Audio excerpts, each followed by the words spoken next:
Good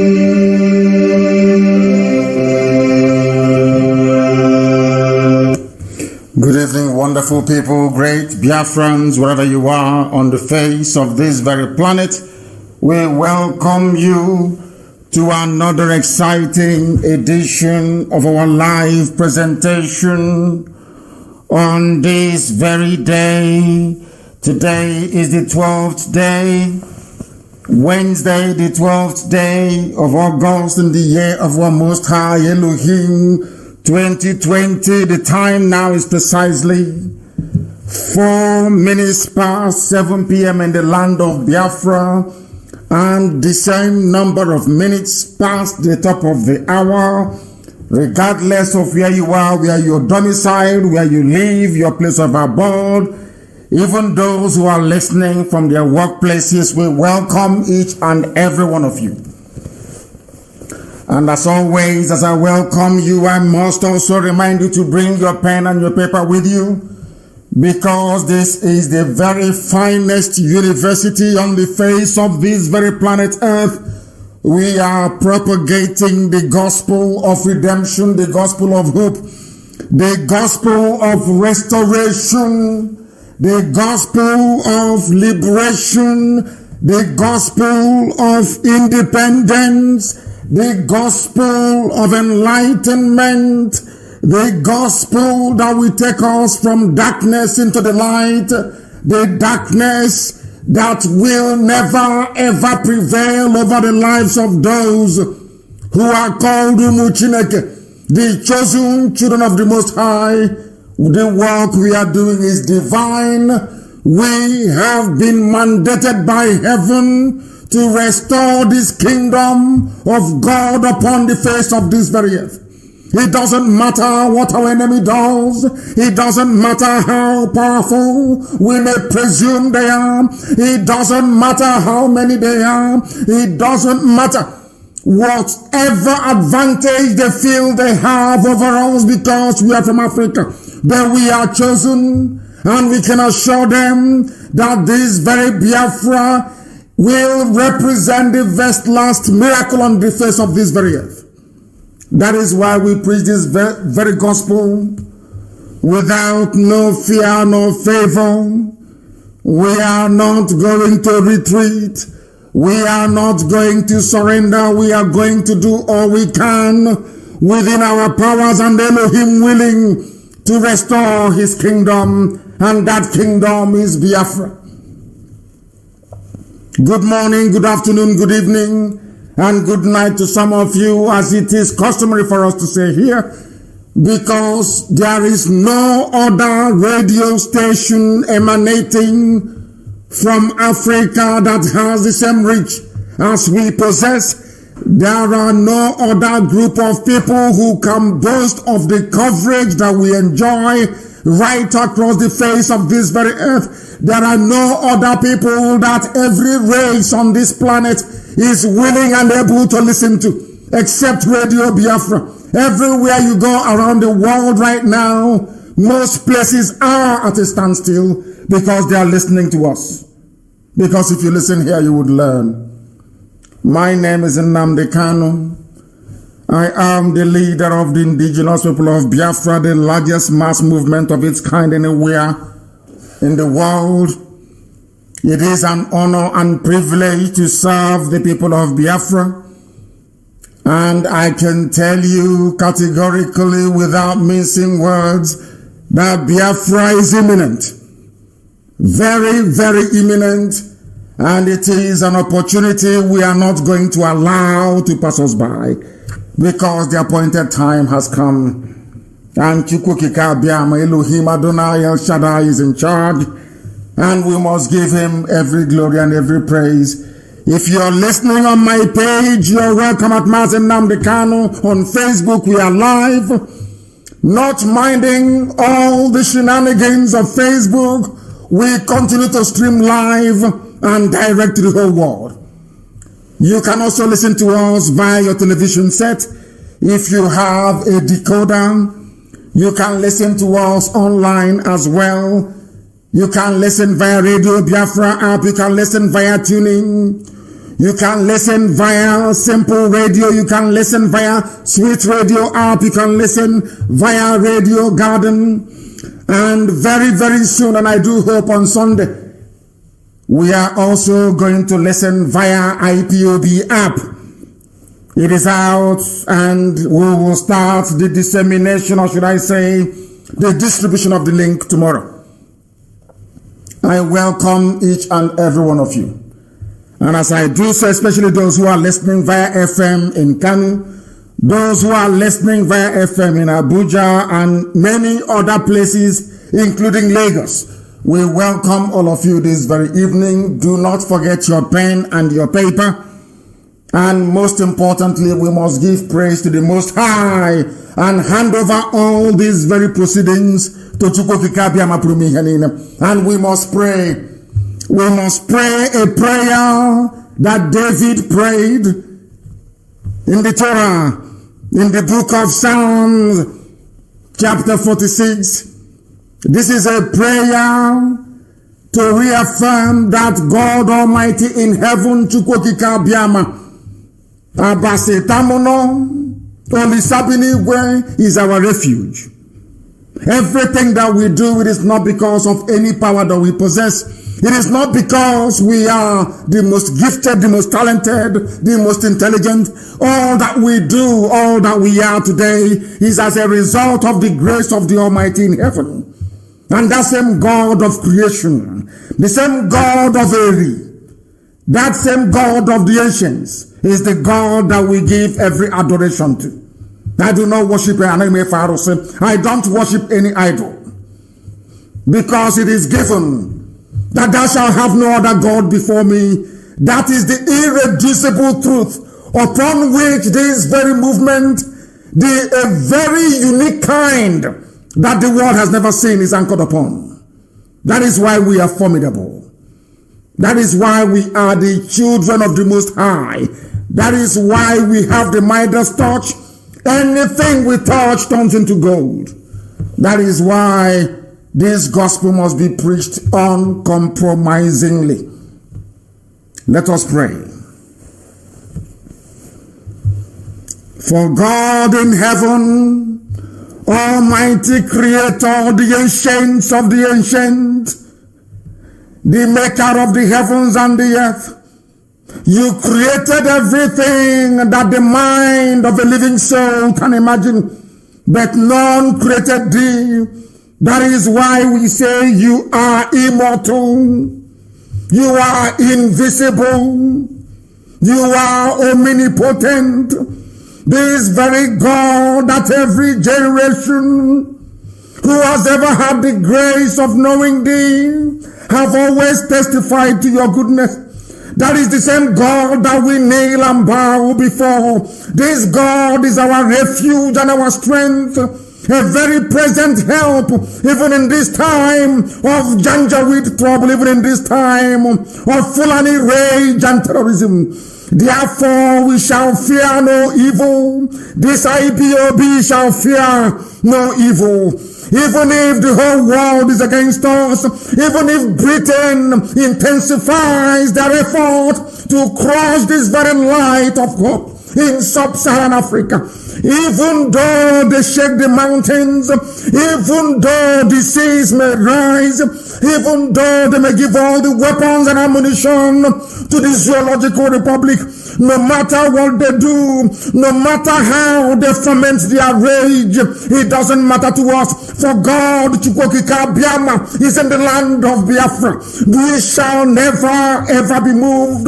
This God of the ancients will help us now and forevermore. For Biafra shall come, and this Lord of hosts is with us. Chukwokika Biama, the same God of Jacob, this same God of Shadrach and Meshach and Abednego, this God that never abandons his people, this same God is our refuge, and we proclaim it unashamedly that this God that we kneel and bow before,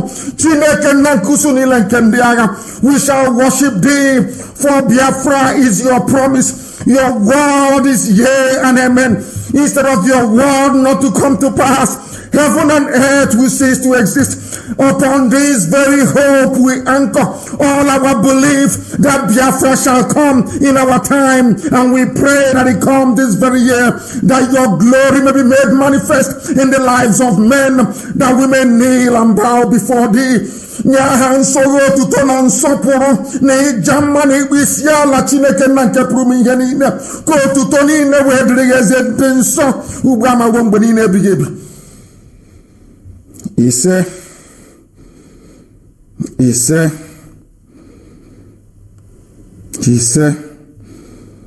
mama dịrị gị Chineke. For a minute there I was in the spirit. As I am led to pray, so have I prayed, and we must proceed very, very speedily and without any hesitation to propagate this very gospel this evening. There is a saying where we come from, in the land of the ancients, in the sacred land of Biafra.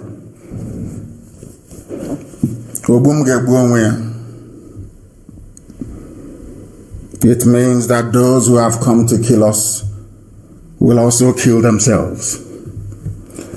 You must listen very carefully this evening, because the God Almighty that we serve have placed this very burden of banditry, this very burden of anarchy and strife even amongst our enemies. And I start this very evening by referencing a publication in one of Zoo newspapers. And the headline reads thus: Bandits attack Katsina community, kill one and kidnap two. This very headline this evening and its accompanying analysis is designed as a direct message to those who sponsor terrorism from Fulani land especially. Nasser El-Rufai, the governor of Anambra, of Kaduna State. I wouldn't say Anambra is Kaduna State. Things are happening in Anambra, of course, that is true. But Nasser El-Rufai is the governor of Kaduna State. These are the main sponsors of Boko Haram.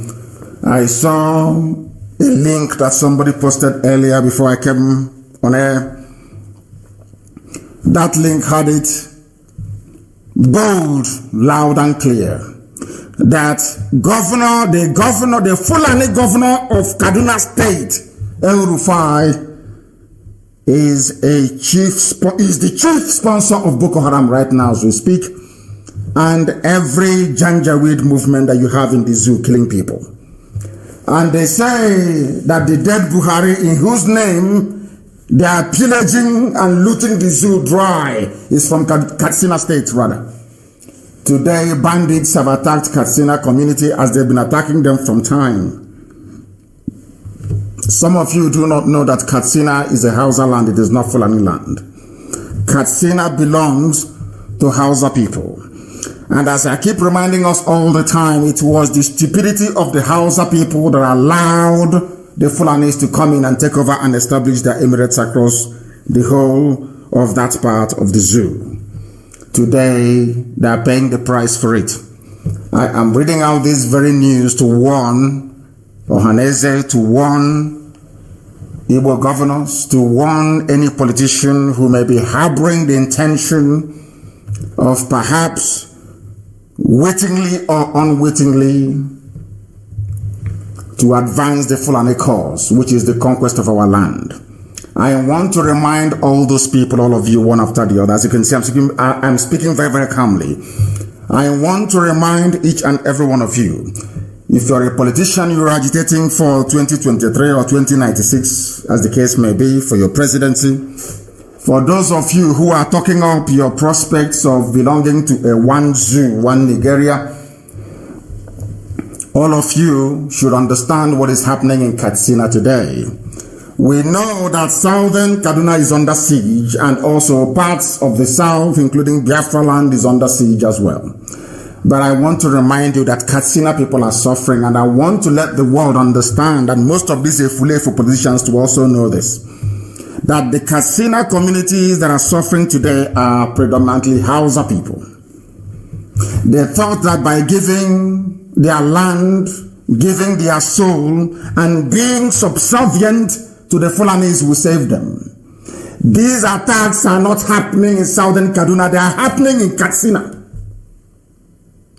As I pray every blessed day, when I pray, I say to Chukwu Kikabia Maprumi Heninem, Katan Sindiro Bahonu, that same hand that our enemies use to poison us, that unwittingly they put it in their mouth, and they too will become poisoned.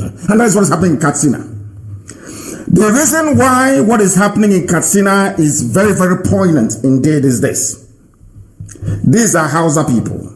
The same thing today that the Supreme Court Governor of Imo State is trying to do by pleasing the Fulani people.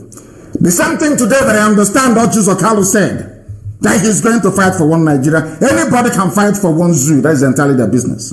But I want them to understand the mess they are putting themselves and their children into. Because when the Hausa has conspired, the same way that we spend most of our time, especially Igbo men, gossiping every blessed day, not all about an insignificant proportion of them.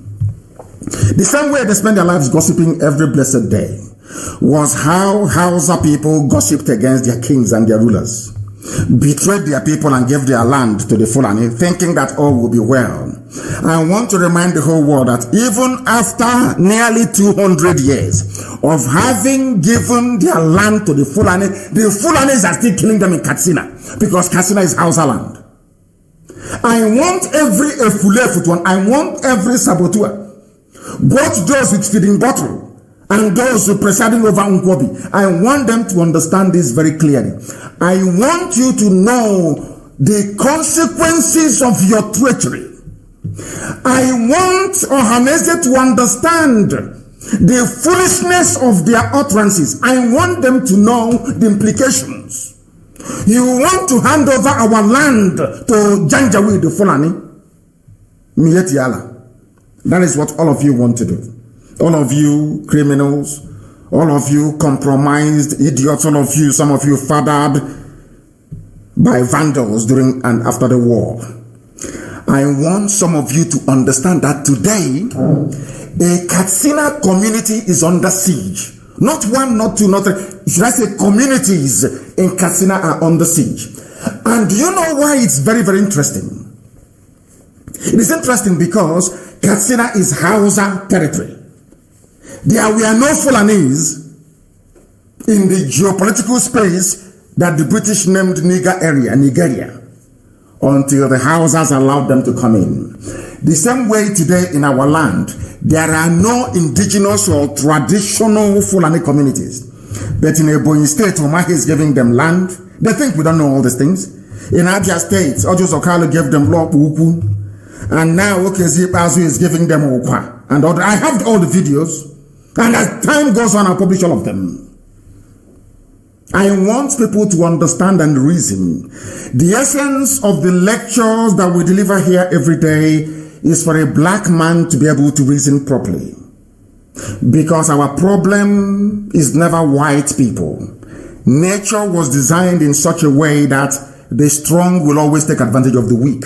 That is how life is. That is why a lion can chase a leopard away, or chase a cheetah away, or chase, capture, and kill a zebra and eat it. If a zebra had the same, should I say, the same paws as, as a lion does, and can stand up to a lion, the lion won't eat it. But because in comparison, the zebra is weak to the lion, that is why the lion keeps hunting it. That's how life is. That is how God designed nature. That is why a king cobra can swallow another snake. Swallow it whole. Bite it, poison it, and swallow it whole. That is how life is. I want people to understand this, especially those of you who are misguided. Those of you who have been, you're looking at the glittering prize, the charade that is the zoo presidency. I want you to remember what happened to Hausa people. And funny enough, still happening to them till today. That is why Fulani people, Miet Yala are in Katsina, as they are in Borno, as they are in Adamawa, as they are in southern Kaduna, killing people at will. And this thing happened this morning. They attacked a place called Gidangizo village in the Faskari local government area of Katsina state.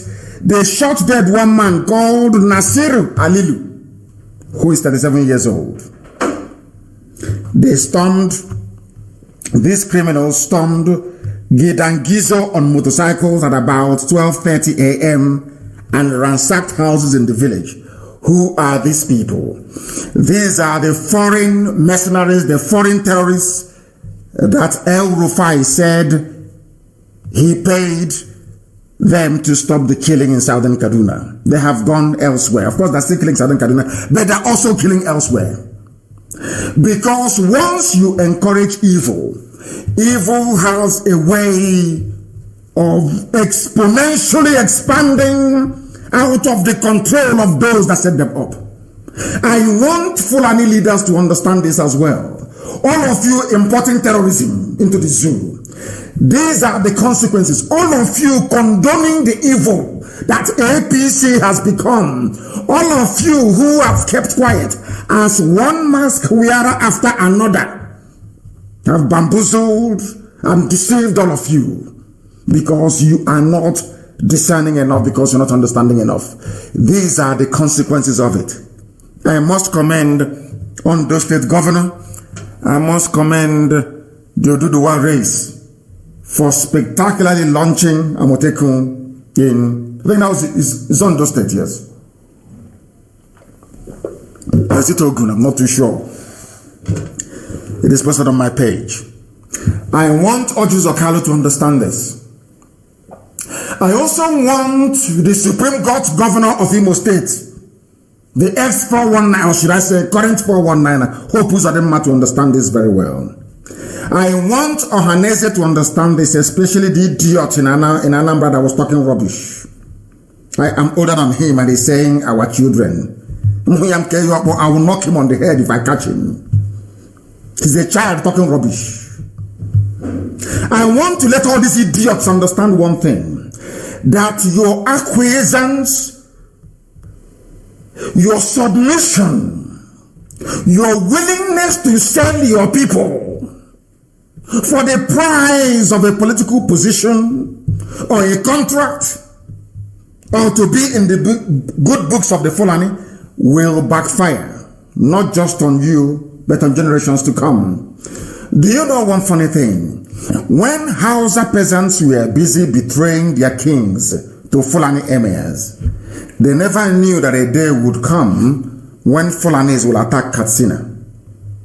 Because the three big cities, Hausa cities you had in the Sahel were Gobe, today Fulani too can call Sokoto State.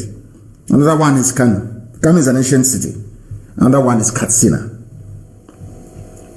Today, do you know that after giving their land to the Fulani, after allowing them to establish and run their emirates, after voting in all exclusively Fulani governors, they are not satisfied. They are still killing Hausa people till today. I want Ojos Okalo to listen very carefully. I know that some people are selfishly self-destructive in pursuit of their selfish goals. They destroy a lot of things. There is a video I will play later, not now, where those that call themselves traditional rulers were sharing money from Fulani people. These are the elders that they claim deserve respect. What they are doing today, future generations are going to pay very dearly for it. These are the things our people would need to understand, if at all they are willing to understand it. Bandits are coming and killing people because Fulani governors, Fulani politicians, Fulani millionaires, Fulani billionaires enriched with money stolen from the treasury. They went and set up terrorist groups, not knowing that those terrorists will turn around and kill their own people. Today they're killing Hausa people in Katsina. Not minding that Katsina has exclusively Fulani rulership. The emirate is Fulani. The governor is Fulani. Not minding any of these things. They are still killing Hausas there. The father, should I say, the forebears of the people you have today in Katsina were those that sold their land to the Fulani. But that didn't stop them from being killed. For the sins of their forefathers, over 200 years ago in Katsina, they are being killed today. Here's a lesson I want Tojo Zokalo to learn. A lesson that I want Ohaneze to learn. A lesson that I want the Supreme Court Governor of Imo State to learn. This is a lesson for us all. Because what we are allowing today in our land, if it continues to grow the way it's been growing,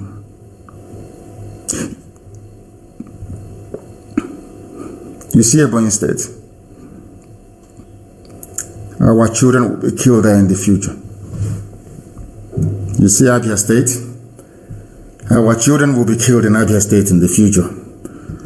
You see Wunno, Chilobuku, all that area, life will become hell for people because of the decisions that Ohaneze and some greedy politicians are taking today in pursuit of only 8 years in office. If you get this 8 years in office, you will destroy our land for 800 years. We will become like the Jews of Europe. In the next 2,000 or 4,000 years, those that are descended from us will fight their way into our land. And if by then Britain continues to wield the same amount of power that it wields today, the same way that Britain said that Israel will not exist, is how Britain will then stand up and say that Biafra will not exist. I need all of you to understand this tonight. That people are dying in Katsina State for the sins of their forefathers. 200 years ago, they gave their land to the Fulani. That did not stop the Fulanis today in 2020 from slaughtering them in Katsina of all places. This is a very big lesson. This is a very big lesson for all of you saboteurs. A very big lesson. And you are also putting yourselves in danger. Sabo, you are putting yourselves in danger because you are coming to ruin our land, our way of life. All of you pursuing your useless presidency for 8 years. Obasanjo was in Aso Rock for 8 years. Our Yoruba brothers are today still agitating, isn't it? Are they not agitating? Of course they are. They are agitating.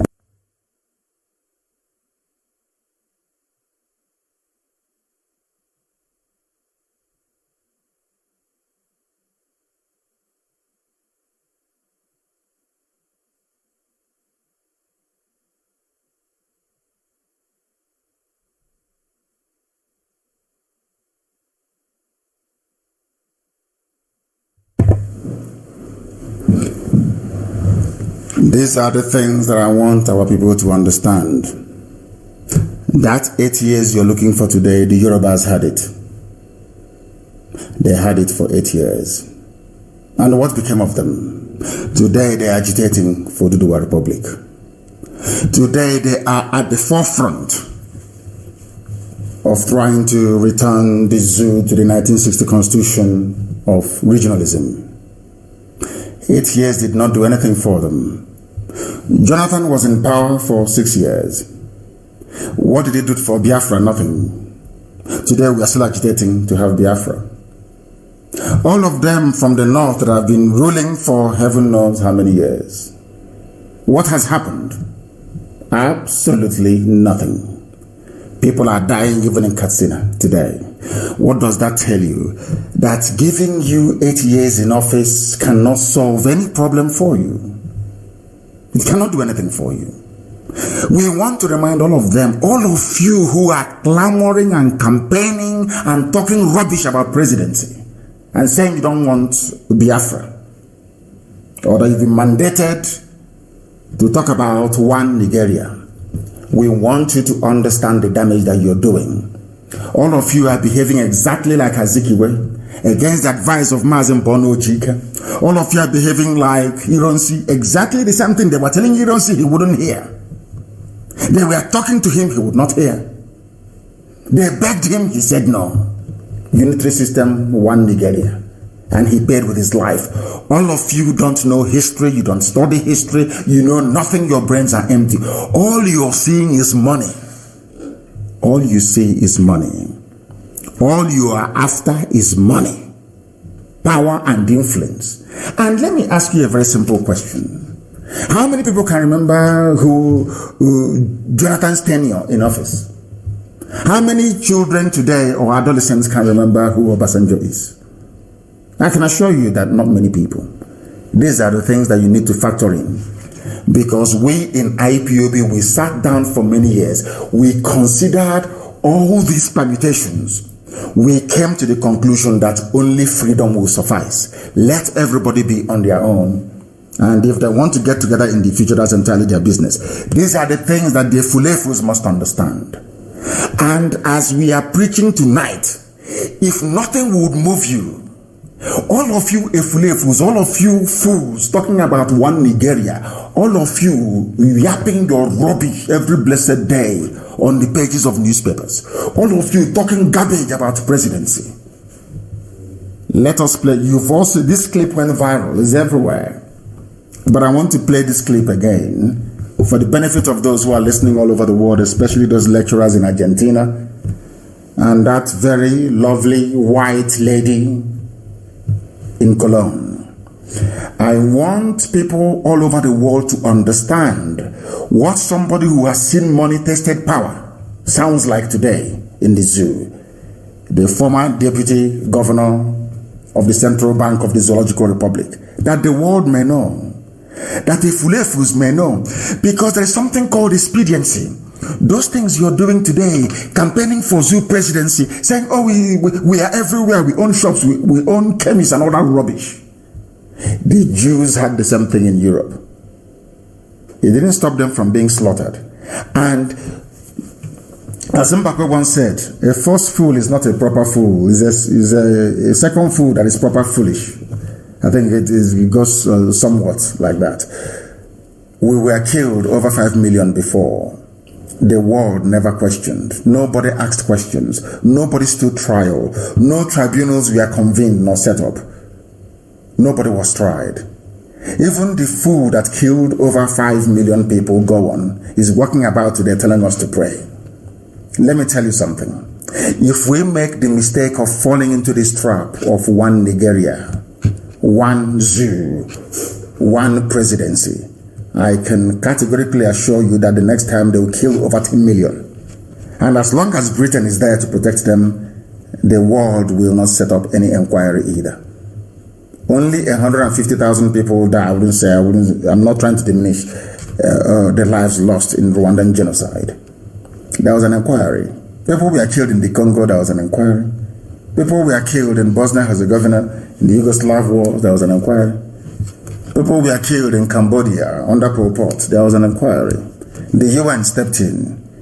5 million of you were killed and nobody asked any question. If that doesn't remind you to love yourself, then nothing else will. Nothing else will. The mistakes the Hausas made, we cannot afford to make it. The mistakes that others have made, we cannot afford to make it. And do you know why? Because we have too many enemies than those people. There is no other race on this earth that is hated more by the British than Biafra, and the Igbo man especially. There are 3 races that Britain hates very bitterly: the Irish, the Kikuyus of Kenya, and the Igbos. Go to your history. It was a Times editorial. What I'm telling you, I read in a British newspaper. They hate us with a passion. That was why they set up the Willings Commission to divide us, despite the fact that you have more varied ethnic groups in the north than in the south. Despite the fact that the same British anthropologists wrote that Ibibio and Igbo are the same, despite the fact that if you go to Wikipedia, you will see them write very clearly and legibly that Anang and Igbo, they are one. It is there. It is for everybody to see. Yet they set up a minority commission and established the Niger Delta rubbish, the nonsense you call Niger Delta, to divide us, to cut us into pieces. So we hate ourselves.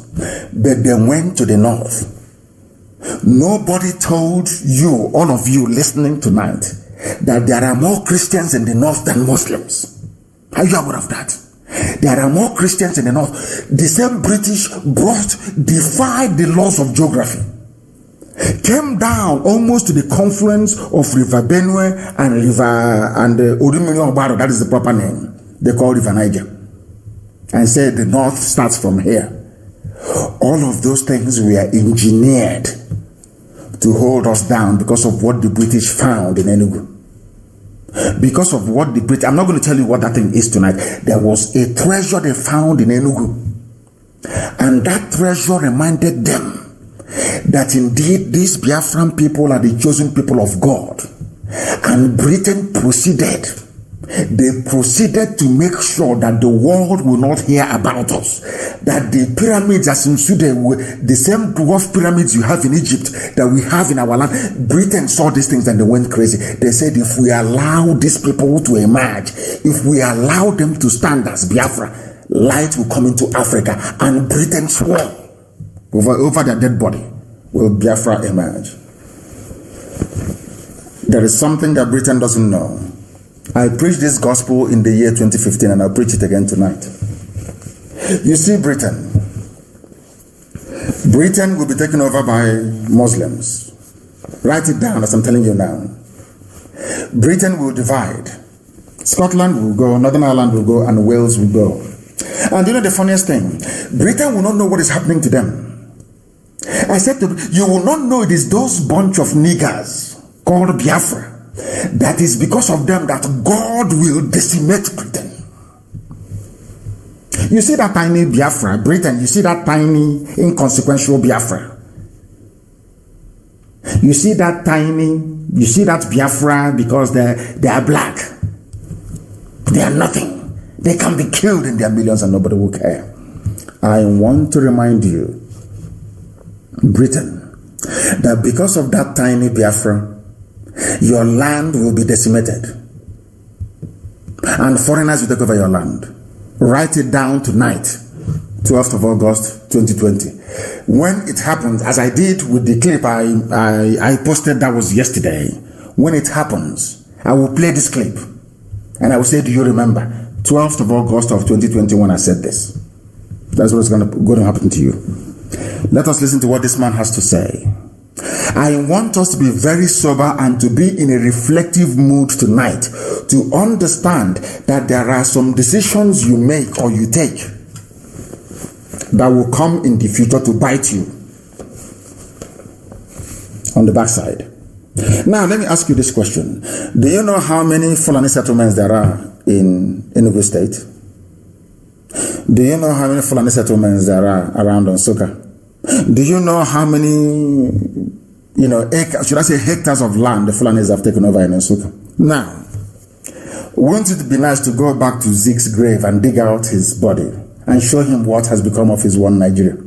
I bet you that when Nnamdi Azikiwe was his name, in fact, when Azikiwe was busy campaigning for one Nigeria, he never foresaw that there will be a time when we'll be battling with the Fulanis to leave our farmlands alone. Nnamdi Azikiwe never foresaw that a time will come when when women in his village will be raped and killed by the Fulanis. Nnamdi Azikiwe never knew that one Nigeria meant Fulani hegemony. Nnamdi Azikiwe never read the intentions of the British, that their sole aim was to breed a race of vandals, people that can never ever be educated enough. And as I'm talking to you, please, I'm sorry to interrupt you. Do you know that Facebook, what they do is, when I post something, after every 3 days, they remove it. As I'm talking to you right now, I want to see if I can snap the screen of one of the computers that we are using to broadcast tonight, because very shortly they will remove it. What they have done, I want you to understand the number of powerful enemies that you have. Biafrans. I want you to look at Trump, for instance. I'm not saying it because Trump is going to do anything for us. Look at the number of enemies that Trump has today. Some of them for no reason. I want you to look at it. How almost the entire world media is against one single man. That is the same fate that Biafra is undergoing. For no discernible reason. Hatred from everywhere, including from quarters you feel ought to know better. I want to snap this very screen and I will post it to the whole world. This is what they do every day. When I post something, after 3 days they will come back and they will remove it. Some of you will notice. What I have said is here, this is your post. It says here, you can't post or comment for 3 days. This is because you previously posted something that didn't follow our community standards. You also wouldn't be able to go live again. As I'm talking to you now, they want to stop the live program. And for them to stop this live program from going out on Facebook, you know what I have said? They dug up a post that I made 3 days ago. This is the first time I'm hearing of this one. That not only are they going to stop me from posting, they said that I can no longer go live. If I click on this very thing now, those of you listening to me via my Facebook page will be cut off. Did we do anything to Facebook? The answer is no. But you see how Satan, because Biafra represents light, you see how hard Lucifer is working. Do you see why I am not surprised when you have politicians and saboteurs of all shades and sizes, so to speak, rise up against Biafra? Because inadvertently they are working for darkness. The same thing that Britain did in the past is what they are doing today, without knowing it. If you told Zeke that, Zeke, you are being used by the devil, you are doing the devil's work by campaigning for one Nigeria, he won't listen. But today, around the same place where he owns his mansion or his compound in Nsukka, around the Zeke's flat that he took money from Africa Continental Bank, ACB, and built, that led to the death of Mbono Jike. Not too far from Ebawa in Nsukka, the Fulanis have taken over. But he's a learned man, PhD holder. I give that to him. But do you know that this PhD holder could not foresee the consequences of his actions? And today, we are the ones suffering it. That is what I want the Fulefus to understand. That is what I want them to have in mind. I want them to understand all of you campaigning for Igbo presidency rubbish. I want you to understand the damage you are going to do to all of us, to our children, and to their children's children. Goodluck Jonathan was the president for 6 years. Has Ogoni been cleaned up? Has Ogoni been cleaned up? Has he stopped people from fetching drinking water from the same creek that they defecate in and they wash in? What has happened? Do you think that by being in Asorok that you control the levers of power is seriously, is that what you think? The answer is no. And look at the crop of people talking about Igbo presidency. What have they done? They are the ones that pocketed the money meant for Enugu-Onitsha Expressway. They are the ones that stole the money meant for Iguacha Enugu Expressway. They are the ones who are there as politicians. There is no red line in our area. These are the same politicians who are there. No seaport is open in our land. These are the same politicians who are there. There is no single international airport from our land. People might say Enugu, but if you take off from Enugu, you're going to land in Kanu before you proceed to Addis Ababa. If you might say Iguacha, if you take your Lufthansa or Air France traveling to Iguacha, you stop in Abuja first, thereby making it a local flight. Simple common sense. None of these politicians could reverse these draconian, almost punitive economic sanctions against our people. How, therefore, are they going to try and get one over their Fulani masters when their chief sponsor is a Fulani man? How is that possible? That is how I want our people to be able to reason. Now let us listen to what is happening in the zoo. We know everywhere is insecure. We know people are dying, people are being killed. But let us hear from those who are directly being affected, from them who they think is responsible for the mess. That way you will know the mess everybody is in. That way you will know the mess that 200 million people are in. People are in a mess and they don't know it. Let us listen, please. Which is it for you, Dr. Obadiah? Do you think the government is unwilling or unable to protect the people of Southern Kaduna? Yes. In fact, it is not only unable, it is unwilling, and we have good reason to feel that they are part and parcel of the killers. Are you listening? This is Mr. Obadiah. He is the former CBN deputy governor. So I'm sure some of you have seen this clip. It's gone viral. It's everywhere. Later on, you will see that he's been invited by DSS. What he's saying is that exactly what I've been telling U.S. lawmakers.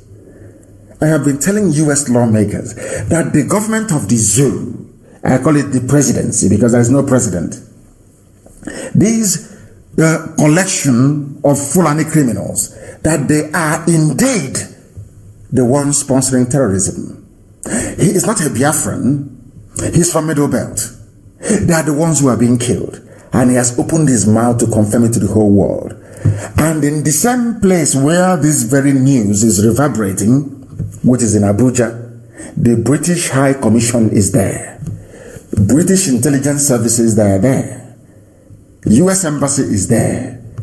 U.S. intelligence services, they are there as well. But one thing some of you don't know is, as I read out to you a few programs ago, the reason why Britain created Nigeria, is because they wanted a country with a large landmass and population through which they can control the whole of Africa. That is their aim. The same way that are controlling your lives today through cattle rearers and nomads. Mietiala. Britain is running your lives through Mietiala. That was the plan that Britain had for the whole of Africa. Britain thought that this zoo they are creating will rise up one day to become a major power, both politically, militarily, and economically. So that way, through whoever stays, either Dodan Barracks or now as a rock, the British will be able to control the whole of Africa. But that backfired. They were backing up the wrong horse. They were putting people into power who never understood democracy nor modern governance. So that project failed. They're now focused on the zoo. That is why they will always support the Fulanis to rule over you. It's a very simple game. They want control of your lives. And the best way to do it is to appoint the Fulanis to do that for them. And that's what they're doing, and doing it brilliantly. That is why there are killings going on. Britain have not said a word. That is why Fulani people, Fulani government are actively engaged in terrorism, killing their own people. And Britain hasn't said a word. Isn't it funny? Let's continue. That's a very big allegation, Dr. Obadiah. The government is part and parcel of the killers. That's big. Yes. Okay. How will the government just say, oh, it is revenge killing and so on? Then you leave it there. Oh, because it is revenge killing and so on and so forth. The body language of this administration, the body language of the state government shows clearly that they have a hand in the killings. No doubt about it. Because, you see, General Abacha, and people don't give him his due. Do you think you'd have tolerated such nonsense? And let me make some revelations, because some of us also have our own intelligence networks. Okay. Have met with some of the bandits. We have met with some of their high commanders. One or two who have repented. They have sat down with us, not once, not twice. They told us that one of the northern governors is the commander of Boko Haram in Nigeria. Are you listening? Boko Haram and the bandits are one and the same thing. They have a sophisticated network. During this lockdown, their planes were moving up and down as though there was no lockdown.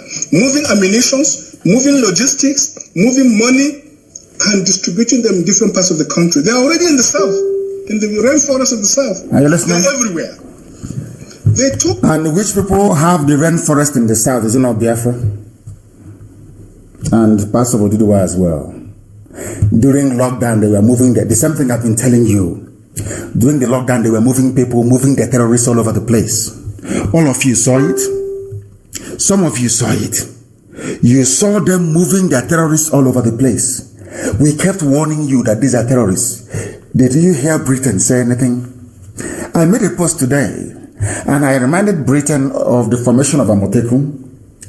I also reminded Britain that Miyetti Allah have now formed their own vigilante across the entire 36 states of the zoo.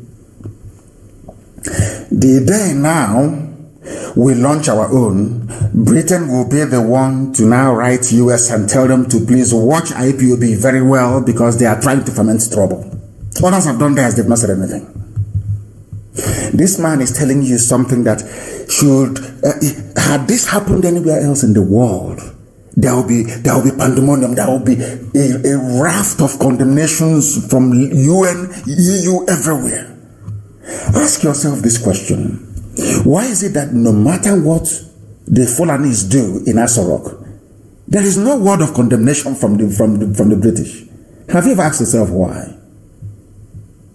Maybe one day you need to do that. The answers you find, I can assure you, you would not like. Have you heard what this man said? They are now in the rainforests of the south. This is something that the likes of Ojus Okalu do not know. They don't know that this nonsense they are uttering now about presidency, this one Nigeria, that Nnamdi Azikiwe did the same rubbish. Look at the mayhem, look at the death and destruction that the Fulanis are visiting upon us today. You know, black people, they don't learn from history. And we are told time and time, or we've been told time and time again, that history has a very funny way of repeating itself. The same rubbish is happening now. In their own era, it was Zeke, one child. Zeke is learned, he went to America. Can you see his grammar? We fell for that garbage. Today we are suffering. Today some idiots are coming out campaigning. They are the political elite. They are the elders. Listen to them. The same way that our fathers listened to Azikiwe, look at where we are today. You want us to listen to this breed of almost half-educated illiterates. And think of what shall become of our children in the next 100 years. That is how men reason. That is how sensible, reasonable people reason. Now tell me why in a country that claims to be a democracy, the presidency itself is actively involved in engaging terrorists to be killing people because they have an agenda, Islamization, of which Britain is in support of.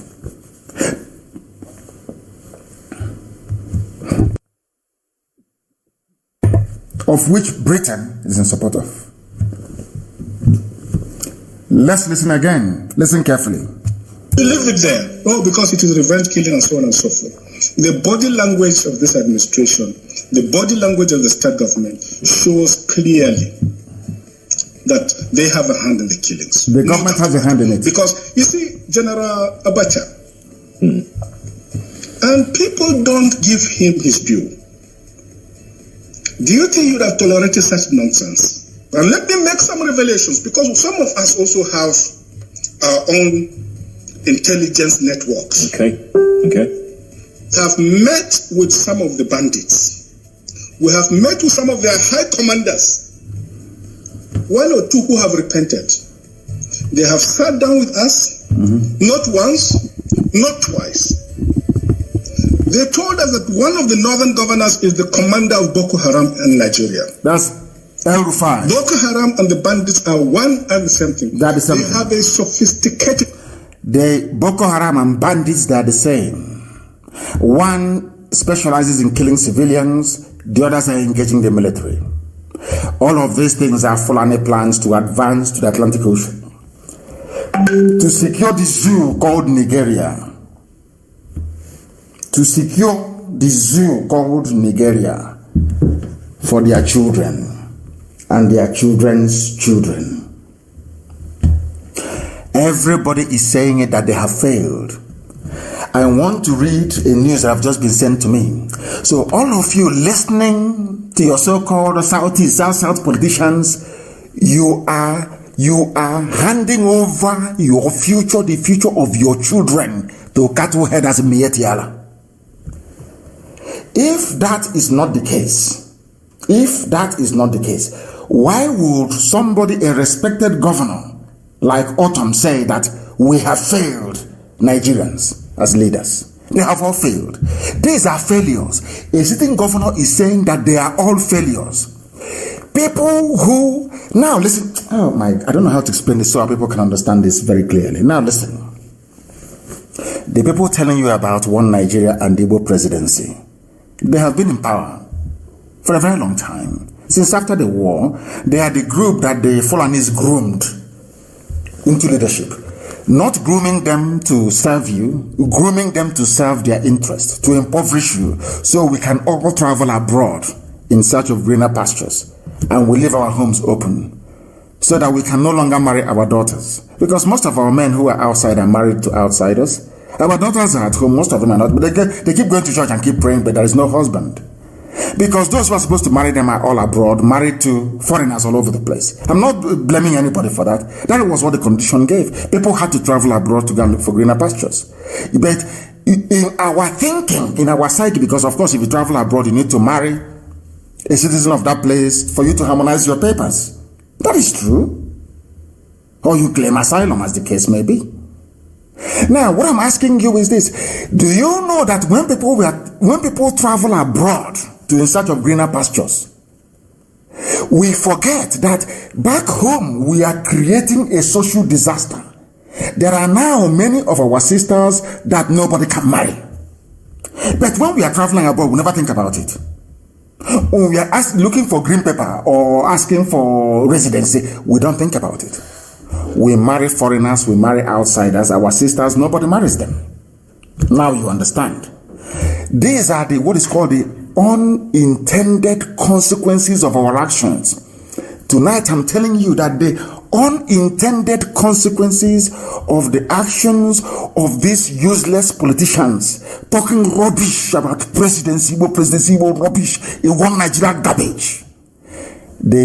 Our children will bear the consequences, not them, because by that time we'll all be dead. What is now happening in the Middle Belt, happening in the North, will happen to us as well. But this time around, at a far more grievous, a far more heightened scale, and nobody will come to our rescue. Do you know why Facebook removed the post that I made? Because in the post I made, I told Britain that they created the nigger area.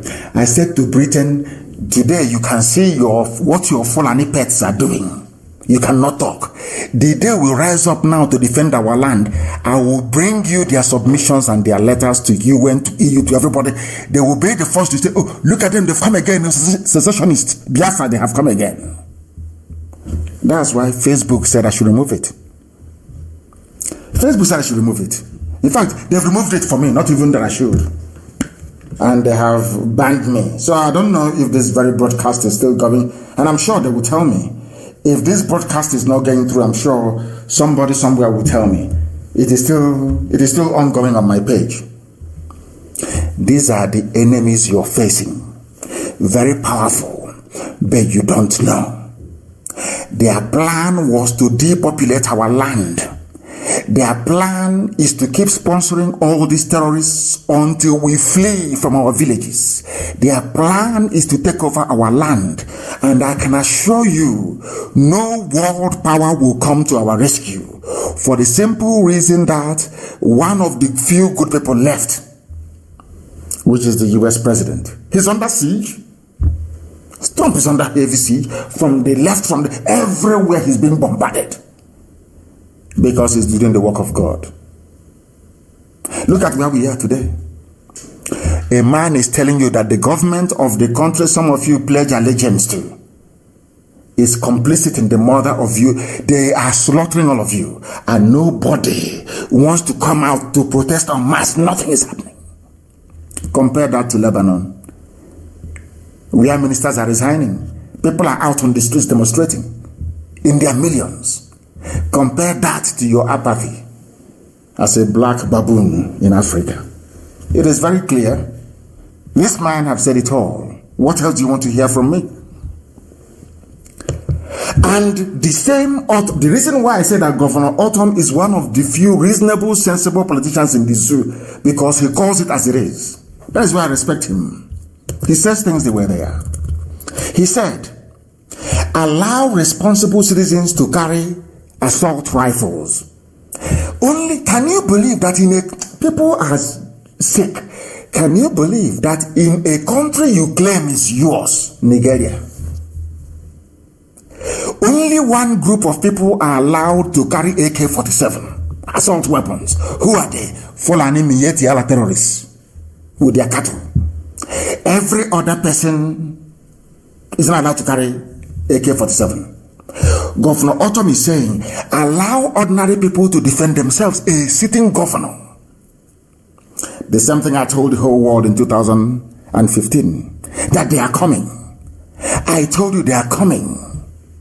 In 2014, I said the same thing, that they must come. Have they not come now? Now, a governor, the same thing that I said, it's reasonable felony, that all these baby saboteurs, they were producing it and giving it to every government of the world. They gave it to the Canadians, they gave it to the US government, they gave it to the Australians, everywhere. There's something I was saying, give us arms to defend our guns and bullets to defend our land, is what a governor said today, in the newspaper. I'll read it for you. Breaking, it says here, it was published by Vanguard newspaper. Let responsible citizens carry guns, assault weapons, to march Miyetti Allah. Miyetti Allah are their foot soldiers. Miyetti Allah is in Boko Haram. They are in ISIS. Miyetti Allah is in Al Qaeda in the Maghreb. This Miyetti Allah, they are the bandits themselves. Your useless Miyetti Allah, they are the criminals. They are the killers. Britain, have you heard Britain talk? No, never. Now listen. The governor of Benue State, Samuel Autumn, on Wednesday appealed to President Muhammadu Buhari, led, because they know he's no longer there, led federal government to allow responsible citizens to carry guns such as AK-47 to prevent criminals from attacking harmless Nigerians. Wasn't that what I said at World Igbo Congress in 2015? This was what I preached on Radio Biafra in 2014. After how many years? About 5 years, so to speak. A governor is saying it. And nobody is charging him with treason. Nobody wants to hang him. Nobody has made an attempt on his life to kill him. I survived 2 assassination attempts. One at Obakala, one when they stormed my house. 2 attempts to kill me. I have the videos. I have not shown you the video of the one at Obakala. Some to shot it, he was with me. One day I'll ask him to release it. I have survived 2 onslaughts. They were shooting at us. At Obakala, ask Obakala people, they will tell you. Ask the war, they will tell you what happened that very day. They said that we had juju with us. That was why the guns couldn't penetrate. In the videos, you will hear them, you will hear the guns going off. But none of us was hurt.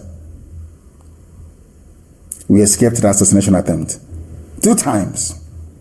He has said the same thing that I said in 2015. and he's still alive. People don't reason. That is the problem with a black man. I will keep saying it.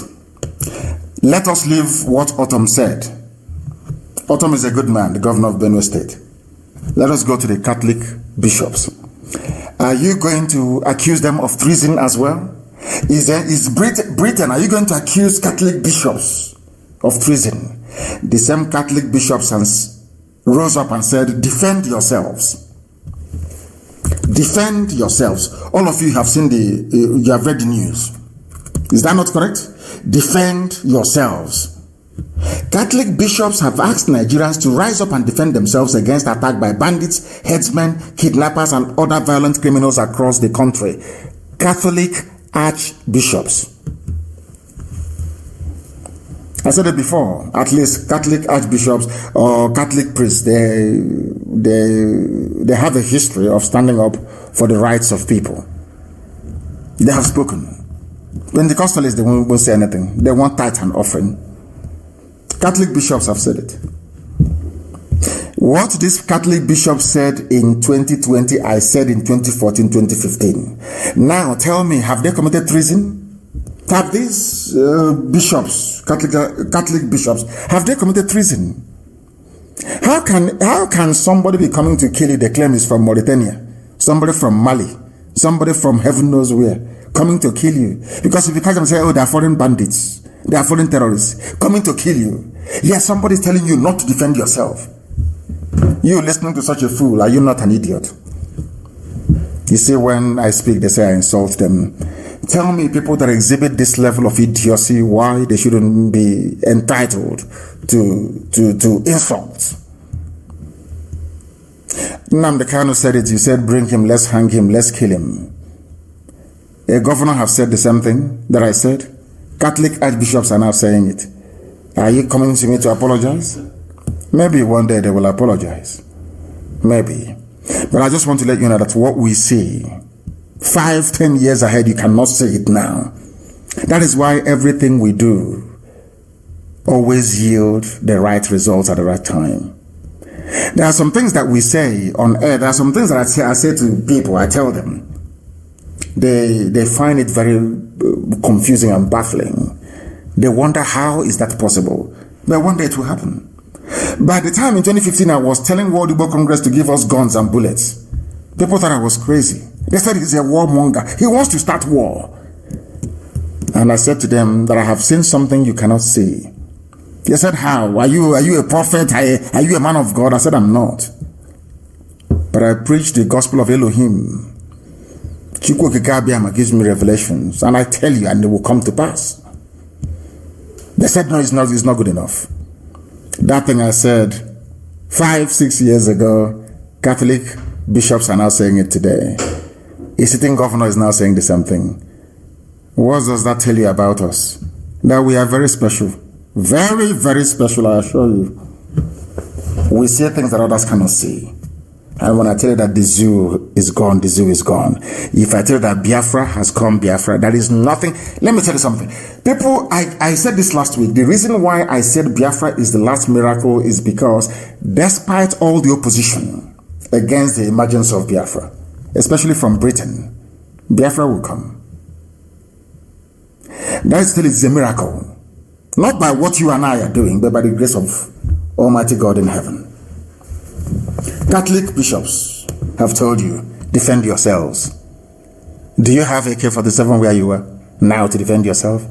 If they now come to your village to ransack, which is they come in army and police uniform, they now come to kill. Tomorrow we'll put it on Facebook. Hey, what is happening is bad. This country. But meanwhile, may the soul of the departed rest in peace. End of story. Remember all our righteous indignation and outrage at Ozowani massacre in Enugu. And I'm saying, go and Google Ozowani massacre by the Fulani. Go and Google Nimbo massacre. What I'm saying to Ojo Zokalo, that fool from Ohaneze in Anambra State, that idiot. What I'm saying to you is, do you think that when Nnamdi Azikiwe was championing his one Nigeria with Ahmadu Bello and Tafawa Balewa, that he thought one day that these same people will send their grandchildren to come and kill his own grandchildren. He never knew that. But one man saw all these things. What I'm telling you today is not new. There was one single man, a Biafran, that saw all of these things. He called Azikiwe to what? The same thing we are telling Ohaneze today and all these Efulefus. These people that keep talking rubbish every day to BBC, we're talking nonsense. What we are telling them now is, I want to remind them tonight to remember that man called Mbonu Ojike. Mazi Mbonu Ojike told Azikiwe, this your World Nigeria project will backfire. Ask Mbazulika Meji, ask those who are close. I'll ask our father Mbazulika Meji, he will tell you. He was close to Zeke. And he knew Mbonu Ojike very well. Go to Mbazulika Meji and ask him, what killed Mbonu Ojike? He will tell you. Ask him, what was Mbonu Ojike's philosophy? Mbonu Ojike kept warning and telling Zeke, one Nigeria is bad for an Igbo man. One Nigeria, let's go home. Zeke said, no, we are everywhere. We have a shop in Guzo. An Igbo man has a chemist. Can you believe such rubbish? An Igbo man has a chemist in Sokoto. An Igbo man is building one small hotel, Hotel Jalingo in Bedugri. Look at where we are today. And I'm warning you, you see this crop of politicians and errand boys for Abuja.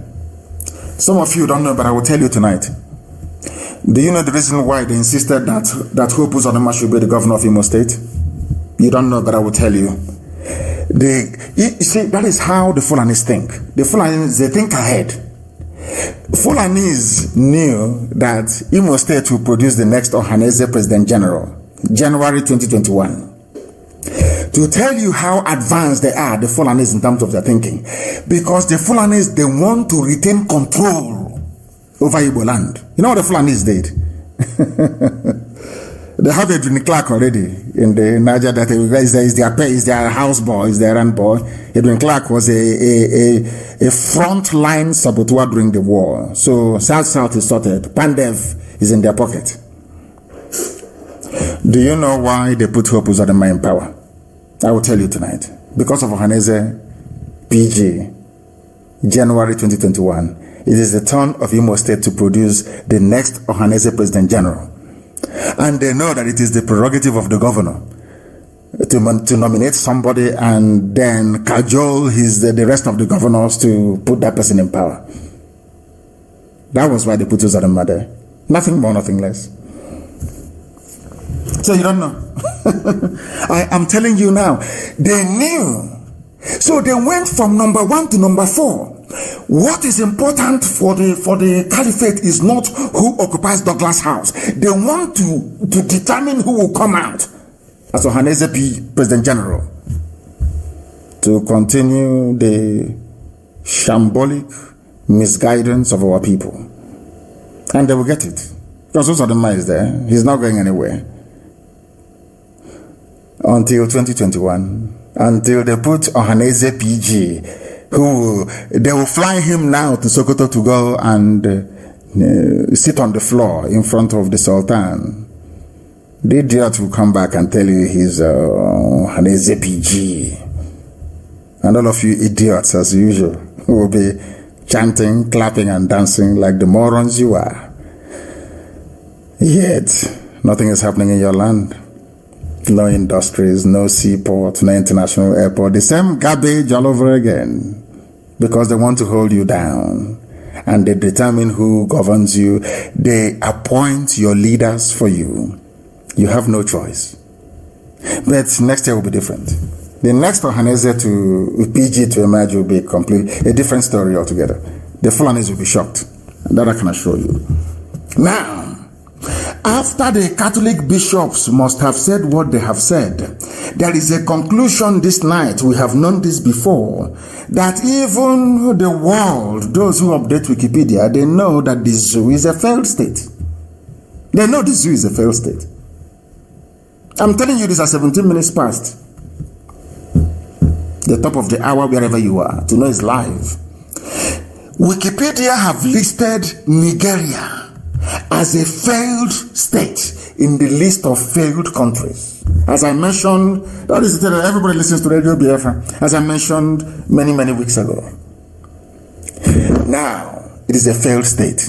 In that failed state, somebody, a human being that claimed he went to school with a full complement of all the faculties that a brain should possess, will come out and say, I will keep defending the unity of one Nigeria. But it is a failed state.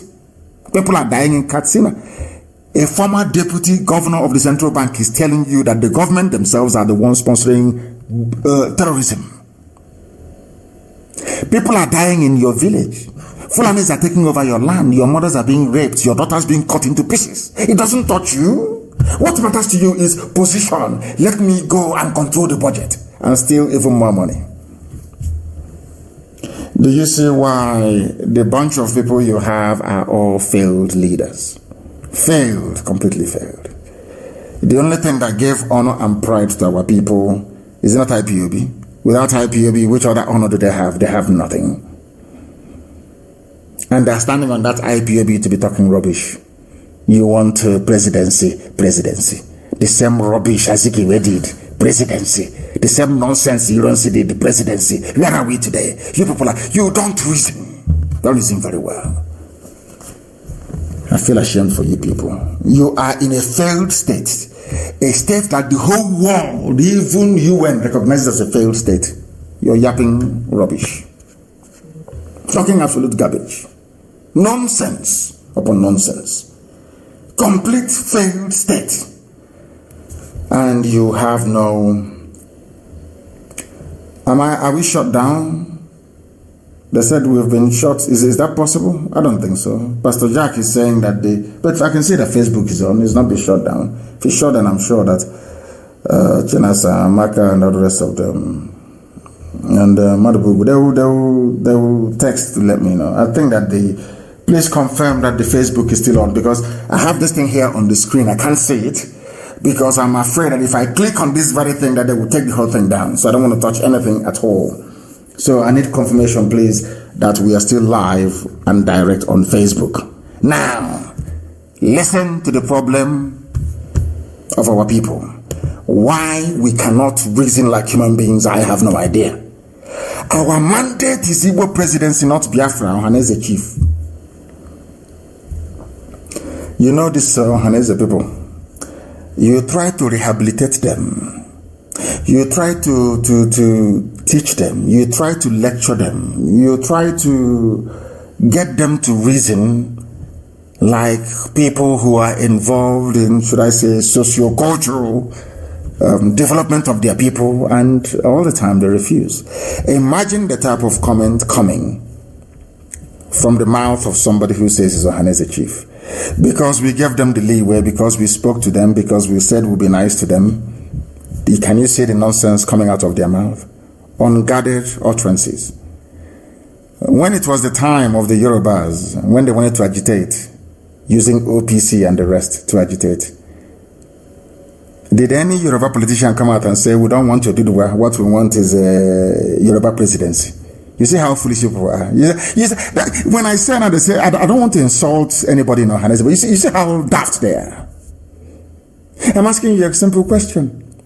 When OPC's agitation was raging for Duduwa Republic, and they produced the Olufalaye and Obasanjo to contest in 1999, I'm asking you fools, some of you idiots in Ohaneze, I'm sorry to say, but I have to use this type of language because you people are fools, you don't know anything. I want you to go back and show me where any frontline Yoruba politician or elder came out and said, we are warning OPC, what we want is Yoruba presidency, not Duduwa Republic. I want to prove to the world that these people some of these people that speak for Haneze, they're just fools. They have no brain. They claim they're politicians, but they know nothing. They don't know what is called leverage. They have no idea what a leverage is. Let me give you another example. When Fulanis formed Boko Haram to kick out Jonathan, and Boko Haram was killing people everywhere. I'll get to it later on. And Ihejirika was fighting them. What did Buhari say? Did Buhari say to Boko Haram, stop what you're doing, or we are only interested in Fulani presidency? I want to prove to the world that an average Igbo errand boy, stroke politician, is a complete dumb fool. They have no brain. So you cannot come and make a forceful point for your useless Igbo presidency. You have to use Biafra to prove to your Fulani masters, I'm loyal to Nigeria. But I'm asking you now, everybody knows what Boko Haram stands for. They want a caliphate in the north. Buhari won election in 2015 supporting Boko Haram in the open. Are you following what I'm saying? Can you reason at all? Idiotic Igbo efulefu, Hanezeka, is your brain. Can your brain actually articulate? All of you idiots, one Nigeria, this one Nigeria, that. I'm asking you, when Buhari was defending Boko Haram in broad daylight, an attack against Boko Haram is an attack against the north, did he say to Boko Haram, our problem is Fulani presidency, not caliphate? Did you not vote Buhari in 2015 despite his support for terrorists? Did you not have a choice of choosing from two Yoruba men, Olufalaye and Obasanjo, as a direct result of OPC's agitation following the annulment of June 12? Not Nadeko, grassroots agitation on the ground by OPC. They gave them two presidential candidates at the same time. They invoked the doctrine of necessity.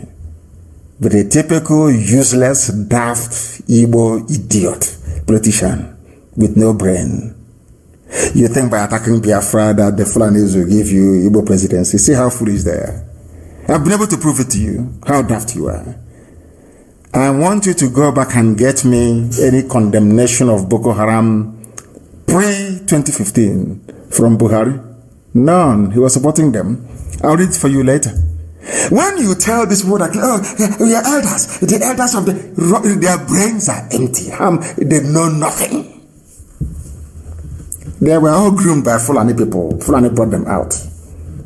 The same way they put hope on them there to control the outcome of Ohaneze leadership tussle come January of next year. I'm asking you, I want you to show me where a Yoruba politician rose up in 1999 or before 1999 and said, our problem, Gani Adams, you're warning you, our problem is Yoruba presidency, not all these things you're doing. And they still got it. The Yoruba men contested. I want you to show me where Buhari came out and said to Boko Haram, we don't need your caliphate. You're causing us problems. You're causing us problems. Show me. Instead, Buhari said, they are our brothers. An attack against them is an attack against the whole North. Did he not win elections?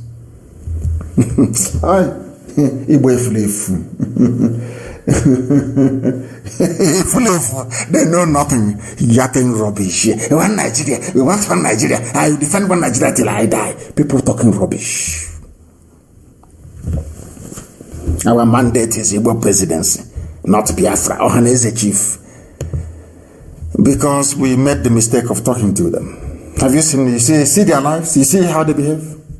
They have no brain, no knowledge of history. Stupidity everywhere, from top to bottom. Stupidity everywhere. All the reason we are elder. Their brains are. And I said to them, don't foolish young people grow old? All some of these baby saboteurs we have now, they're not going to grow old. So when they grow old, they become elder as well. Is that correct?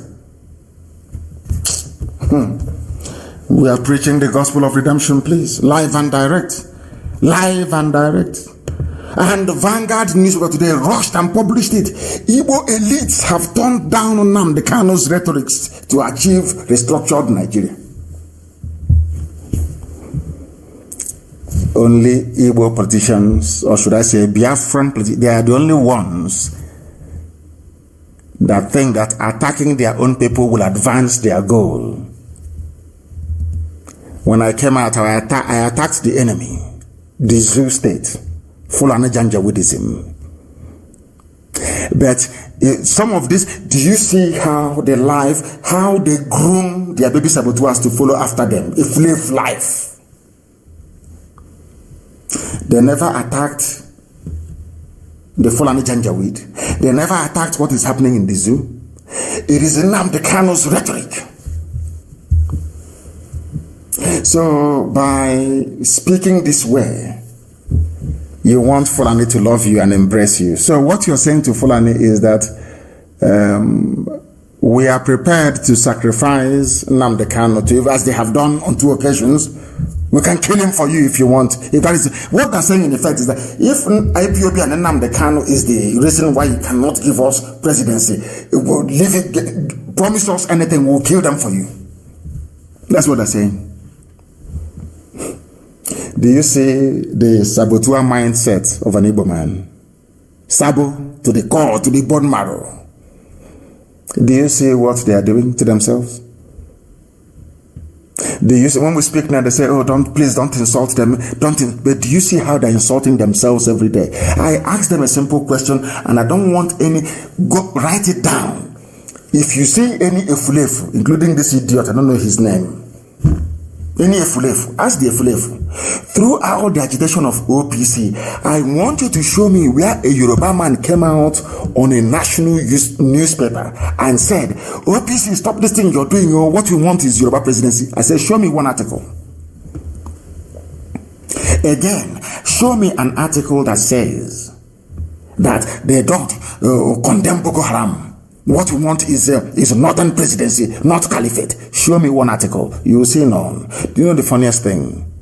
Their politicians backed OPC. They got the presidency. Fulani politicians backed Boko Haram, a terrorist group. They got the presidency in 2015, and they're still there till today. You people that every time you keep sacrificing yourselves to the Fulani, have you gotten anything? Ordinary vice you cannot get. Ordinary Senate president you don't have. You have nothing. That is the price you pay for sabotage. Treachery. You think they don't know in the north? They know now, they're laughing at you. Because you're dumb. You wear that cap and you're talking rubbish. You're an elder. A little boy. In IPOB, we have council of elders in IPOB. We have crowned heads in IPOB. We have kings. In fact, let me put it this way, traditional rulers. And a chaff, a complete chaff is calling them youths. Those youths. Have you not seen our mothers before in Anambra? Do they look young to you? People that gave birth to men who are older than you. You're calling them youths. You see how foolish they are. You see how foolish they are. Unbelievable. Unbelievable. That's their lot. That was how Zeke saw them down the river. And today you're suffering it. Are you not suffering it today? The same Efulefu mentality. I want to prove to all of you that this very effort to Islamize, to take over our land, is a concerted effort. And the reason why I like other people, and you know, the stupidity, I'm not saying that there are not some. Of course, there are some Biafran journalists who are very good. They will always try to be objective and report what is happening. But there are those who are fools. I want to use Daily Trust in the north and most of the Lagos-based newspapers in the west to also educate our people. I want our people to understand this. I want Biafrans to understand this very simple logic. The same way I've been able to prove to you that throughout the agitation of OPC for Oduduwa State, when they perceived the injustice of June 12 annulment, they agitated. No Yoruba man came out to ask OPC to stop what they're doing until they got Yoruba presidency. The same thing happened in the north. No northerner came out and said to Boko Haram, stop what you're doing so we can go and get Fulani presidency. No. Two of them were working together. As a result of Boko Haram, Buhari got into office. As a result of OPC activities on the ground, the Yorubas got presidency. They never attacked their frontline activists. Never. Only an Igbo man does that. And that's why they have nothing. Do you see how foolish they are? Do you know that Daily Trust newspaper is a Janjaweed paper advancing the Fulani cause? And they know that the last line of defense is IPOB. They know that. That is why they will attack it. Let me tell you what they claim an Igbo man wrote. Nigerian army inroads into the southeast. We are there praising, his name is Linus Okoye. He was writing and praising Fulani army killing their own people. An Igbo man, Linus Okoye. Because tomorrow when people get upset, when men rise and get upset and start dealing with these saboteurs, some of you will start complaining. We look at what they're writing. And a Daily Trust newspaper gleefully wrote it. Daily Trust is working. It's a Fulani paper working for the Fulani Janjaweed. Do you know what this fool said? That the Nigerian army has done so well in the southeast. This is the army that killed his people. The massacre that Amnesty International documented at Mpo. Massacre in Aba. Nobody's hiding that. Did Britain say anything? Was there any commission of inquiry? No. An Igbo man is praising a Fulani army, more or less, for killing his people. It's in the Daily Trust. What, you know, how well they did, killing his own people. That's what they learned from Ohaneze now. Any sabo goes, if Loreto Noche calls you now and gives you maybe 2,000 naira. I remember one idiot that was working for Family Writers before. And a number of politicians called him, gave him one laptop, one smartphone, and 2,000 recharge card every week. And he turned into a saboteur for 2,000 naira, one laptop and one smartphone.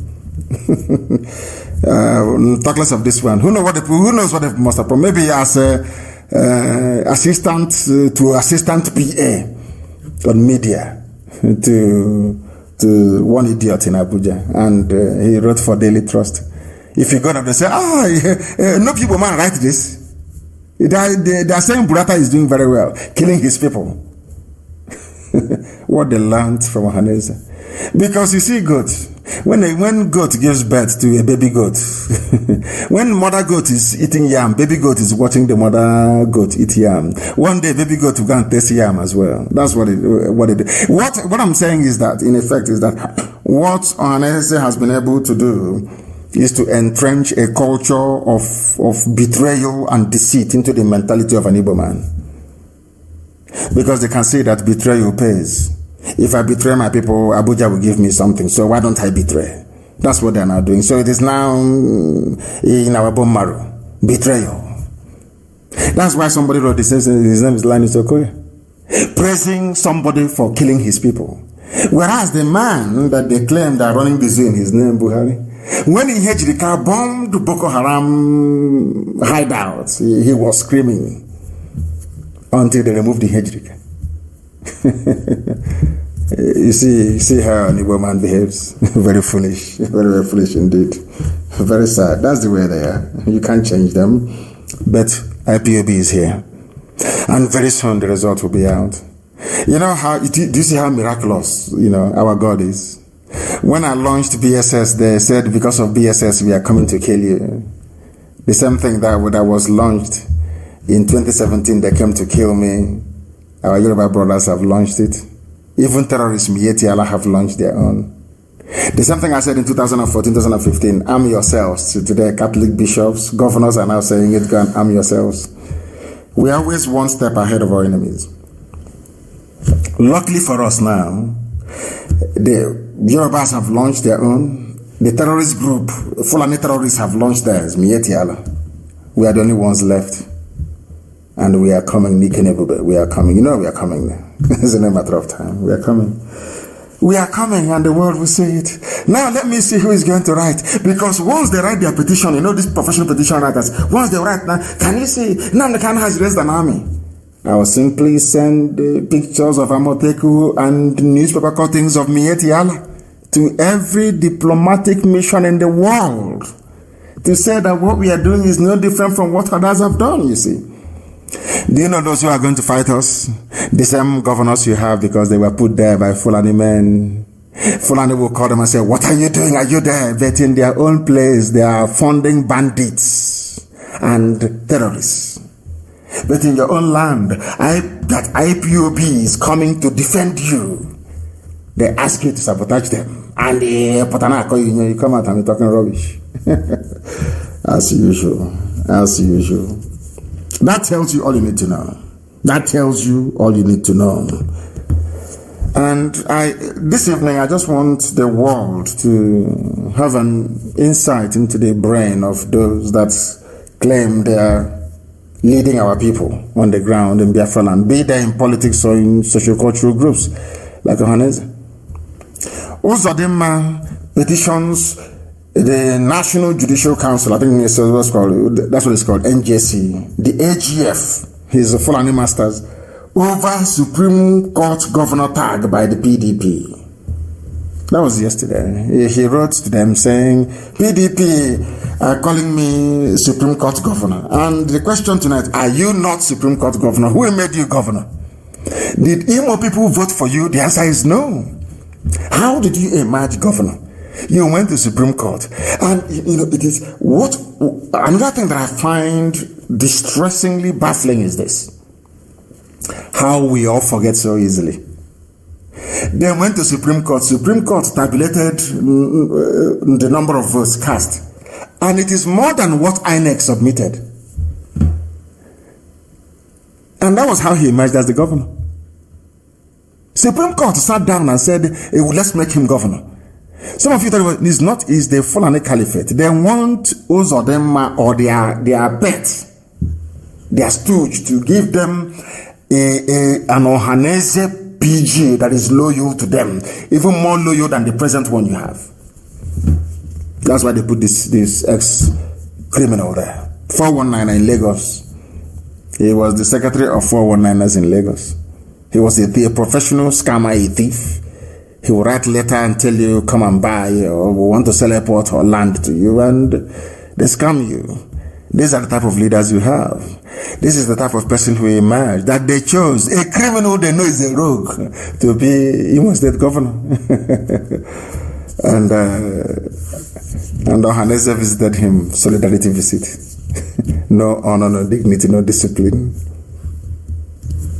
Oh dear me. Welcome to the world of mad people. Imo State Governor Hope Uzodinma has petitioned the National Judicial Council and Abubakar Malami, who is himself under probe and investigation over the tag of Supreme Court Governor used to describe him by the PDP.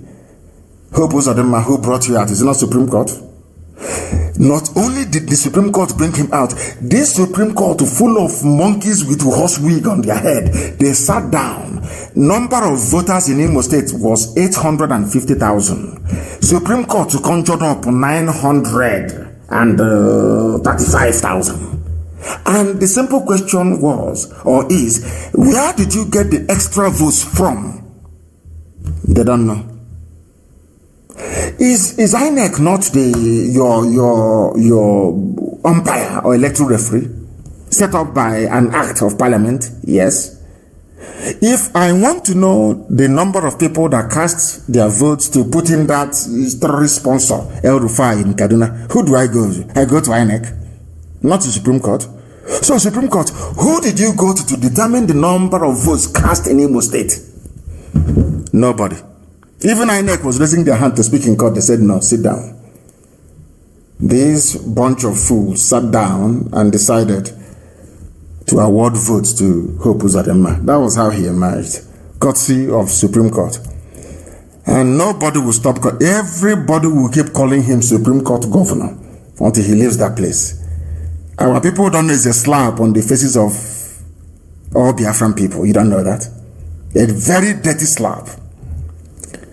With Hope Uzodinma, what the Fulanis are saying to you is that we can do anything we like. For the idiots asking us to go into politics, you can see it now from number 4 to number 1. What can you do? Nothing. They have army at Obinze. If you talk, they will shoot you dead. And the world will ask what is happening. Oh, let's ask Britain. Britain, they'll go to UK and ask them, what is happening? Did you hear all the shootings of the protesters in Owerri? They say, oh, no, it's a minor, it's a farmer header clash. And the case will be closed. These are the things I want. As long as you listen to us, your life can never be the same. You will be able to reason properly. I want the world to understand why in Biafra land we have a conveyor belt of saboteurs. Conveyor belt. Because the political leadership, they got to where they are by compromising and sabotaging each other. That's how they got to where they are. The sociocultural group itself, for Hanese, they are the ones that have entrenched betrayal as a way of life, as a way of reasoning. That is why every idiot will come, okay, now. I remember when we were growing up, Chukwu Kadibo was our role model in terms of politics. He read political science and he was well spoken and he was very good and he did brilliant things and all the rest of it. Everybody within that Shagari era, not because they supported MPN, but because of Chukwu Kadibo, they wanted to read. Every young, impressionable, teenager wanted to become a political scientist, to be like Chukwu Kadibo. There's something that is happening now. You have seen that these people, they made it by betraying one another by selling our land. So everybody wants to betray and sell our land. So they can be like Opus or them, who knows? They can make them governor one day. Once Fulani comes and looks at your record of treachery against your people, they'll see if they can promote you.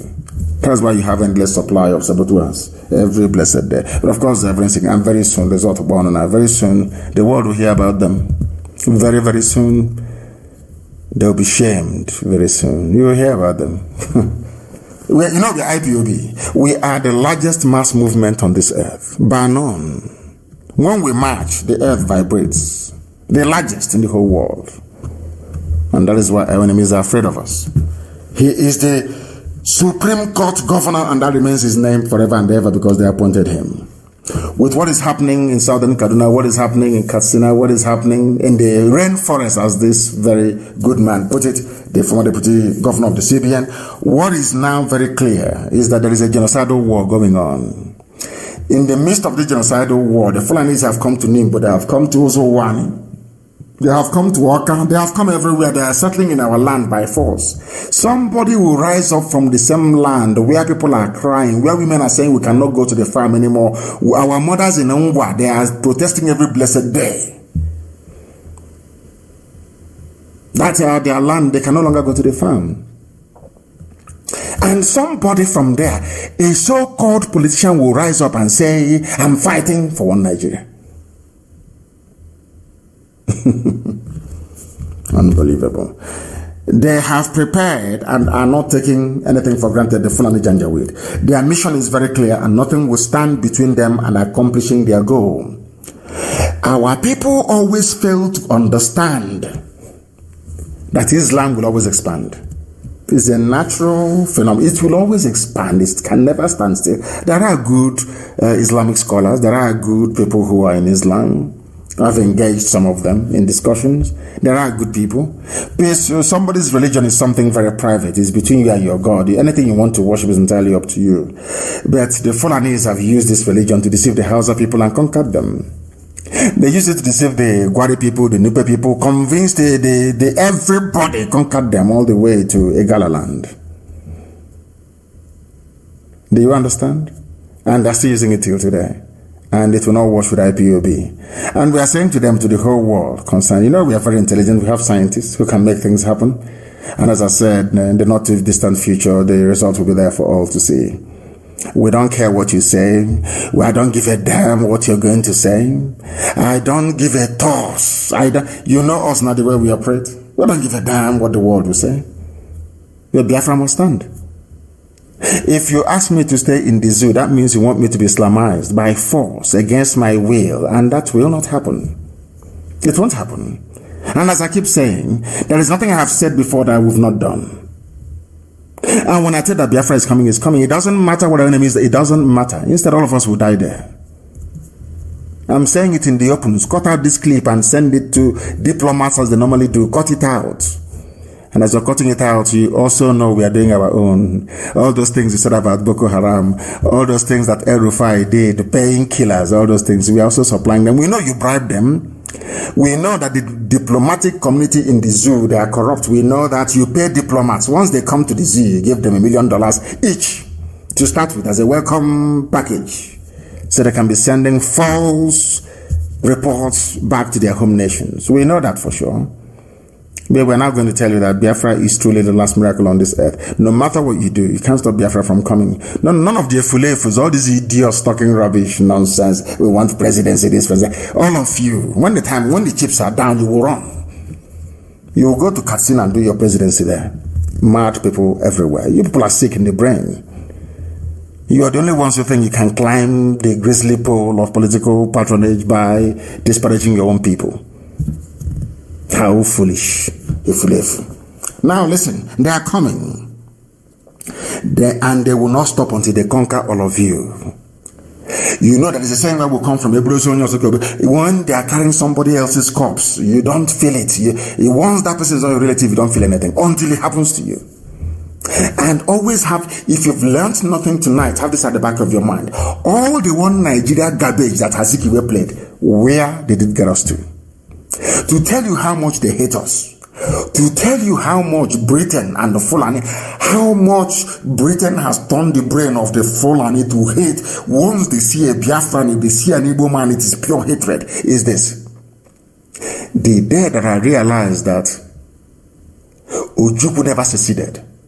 The day it came, but if you see how they went into history books all over the world, even on secessionist, you will think that Nigeria has been existing for the past 6,000 years.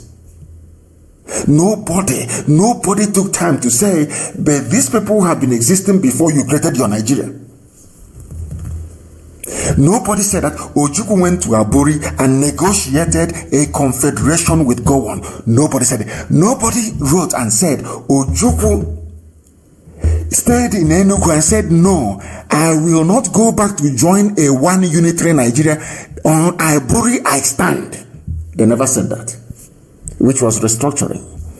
So all the idiots talking about restructuring, want to restructure, I ask you, what did Ojukwu go to Aburi to do? You know their brain is so shallow. You know zoo education. They don't retain information. The thing about the brain of your average Nigerian, a monkey in the zoo, is that they have a sandy brain. You pour information, they retain it for one day, and it keeps speculating until they go to the toilet and they urinate it out. And it's gone. They don't know how to hold anything for reference purposes. They don't know the reason why you go to school and you learn is for reference purposes. You tell them something, they cannot retain it. You say to somebody now, the reason why I don't believe in Nigeria is because look at those that believed in it. Where are they today? Like Azikiwe. When he or she wants to respond to your argument, they forget entirely what you've just said. They go to a new point. I say, oh, but I want to be a Nigerian. But those that went before you and preached one Nigeria, their villages are now under Fulani occupation. Do you still believe in one Nigeria? They can't answer. And then the next day, they go back to the old argument. That is the brain, very porous brain of these people. In all these genocidal conflicts, lives have been lost. And I want all of you to understand that the reason why the Fulanis are getting away with murder, literally, is because Britain is supporting them. As I said, immediately after the Second World War, there was a gentleman's agreement, reminiscent of the 1884-86 Berlin Conference on the partition of Africa. Do you know what they decided? They said that anywhere you are remains your area of influence. Although we may give them their flag as independent nations in Africa, but we still control their destiny. Ask me how, and I will tell you. Some of you don't know this, but I've said it before, and allow me to repeat. You see Togo, after Benin Republic and before Ghana. Do you know that Togo was a German territory before? Togo was a German colony. It was given to France as compensation or reparation after the Second World War. Are you aware of that? Togo in Africa, that had nothing to do with the war in Europe, was used to compensate France. Do you know that Cameroon was also German? Do all of you know? You see Cameroon here? Both Ambazonia were their brothers of Ambazonia and the North. Do you know that they were controlled by Germany? That after the Second World War, they cut it off. Northern part was given to France. The southern part, the Anglophone, was given to British as compensation. You see Africans in our villages fetching water from our stream, trying to make ends meet. They were in Europe discussing who will own us. That was how Togo became a French colony. That is how Togo is today using CFA. Do you understand how they share your lives? So anybody telling you that Britain doesn't decide what is happening in the zoo, you are either deceiving yourself or you are completely daft.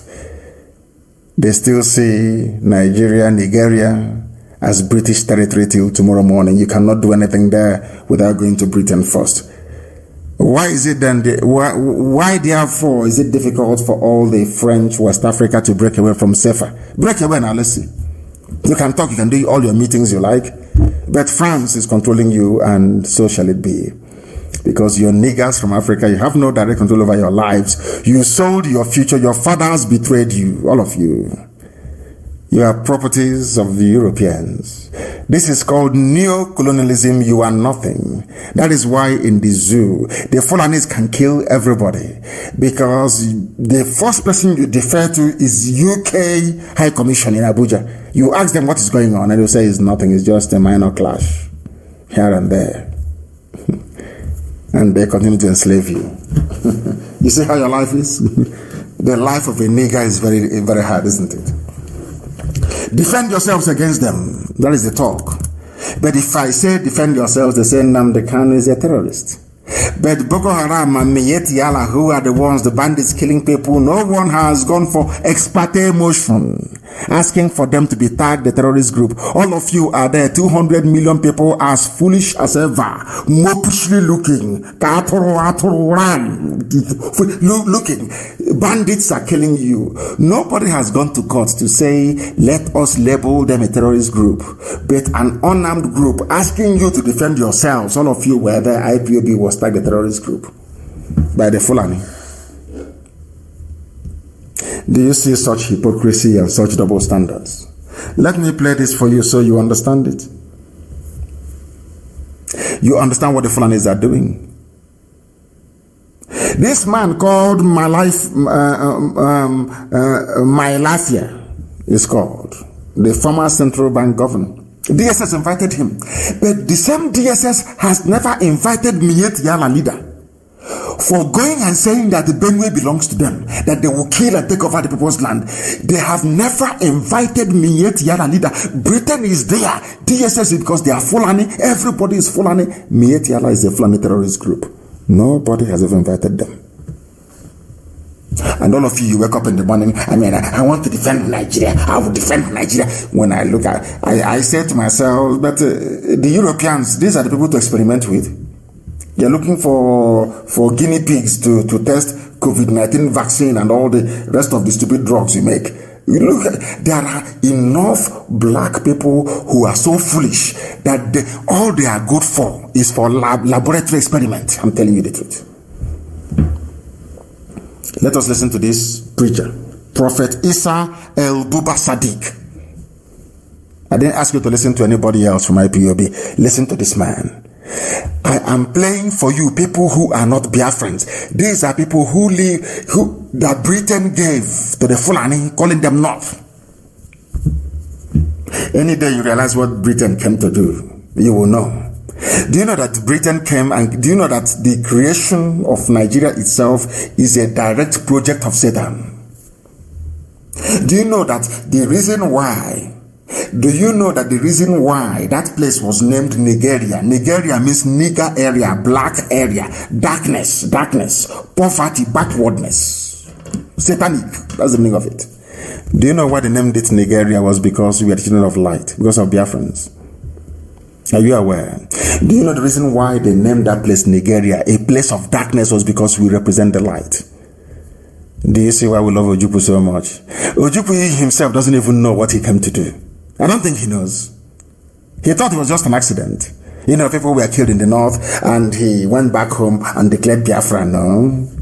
God was using him for a purpose because his heart was clean and clear. He was a good man.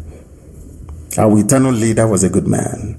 His heart was clear.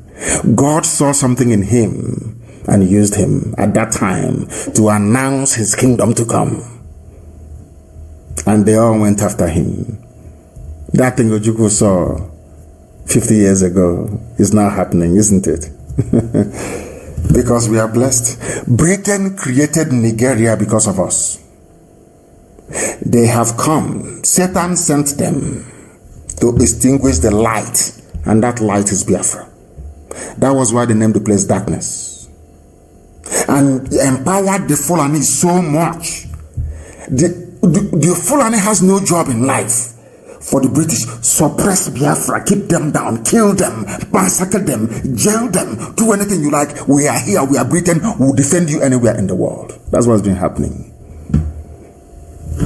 Let me play what this man said, and we try and bring the program to a close. Let me play it for you.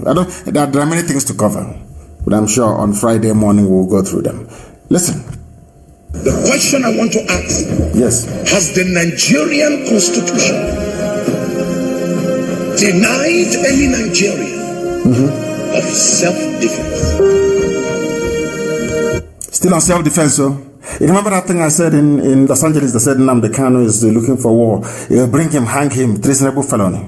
There is a pastor, his name is Professor Issa El Buba Sadiq. The same thing I said. The same thing Roman Catholic priests said. May God bless them. Roman Catholic bishops. The same thing that our dear brother, my life here said on Crossfire interview. Ex-CBN governor, the same thing that I said 5 years ago. Do you know those that asked for me to be killed were mostly Igbo people? Because I said that we need guns and bullets to defend against what is happening today. Those things have come. They are now happening. And instead of us to face it as an existential threat and deal with it, people are talking about presidency as if they are drunk, as if they are foolish. As if they are foolish. I don't understand these people, honestly. I don't. And I keep asking, the same road that Zik and Nnamdi Azikiwe took that led to the massacre in Nimbo and also one is the same route you want us to take again. They've learned nothing from history. Let us listen to this very prophet. And if the answer is no, that the Constitution of Nigeria has given you the power as a citizen to defend yourself when the aggressor comes in. The question I want to ask everyone of the increase in the militancy and the attack on innocent lives. By the Fulani. The question I want to ask you. Ask it. What stops you from defending yourself? What stops you from defending yourself? The same thing Nnamdi Kanu said 2014, 2015. Everybody is now waking up to that reality. The same thing that IPOB formed, BSS, that people are now forming today as vigilantes to defend their nations. We are always one step ahead of our enemies. And when we unveil who we are, the whole world will be shocked. Then they know we've not been sleeping, we've not been joking. Then we tell them that this same Biafra, if you don't give it to us, we'll all die there. I'm telling you, we'll all perish there, all of us will die there. We'll have nothing for. Let us tell them we are learned people. If Janjaweed, Boko Haram, uneducated, unintelligent people can hold you down for very many years, think of what we can do in this day and age. If our fathers can build a Ojukwu bucket, think of what their children and their children's children can build today. We are fanatical about Biafra. And I want Britain to understand this. I'm an Anglophile. I hold a British passport. I love England very much. English people, they're nice people. The British, in essence, if you meet an average British person, they are conscientious. They are very good people. They don't believe in evil. That was why Oluwade Kwano managed to go to a British court to win his right to be free. Because in England, reason prevails. If you go to a court in England and convince a judge that black is blue, once you present evidence, he will agree with you. They are highly civilized people. But some people that work for their governments are letting them down. I am an Anglophile, as I said. I will always defend British interests anywhere, any day, anytime. But not the defense of an interest that is designed to perpetuate racism. The creation of Nigeria is a racist construct. It was born out of racism to suppress Biafra. But this light of God, you cannot suppress any longer. That is why to us, Biafra is everything. It is the air that we breathe. It is more than all you can imagine. They say we are fanatical about Biafra because, yes, to us, Biafra is our religion. And here on radio, Biafra is where we worship. And do you want to know why? Because the God Almighty in heaven, Chukwukika Abiyama, is our God. I love you very much from the bottom of my heart, I must tell you that. But from me, from here, it is good evening.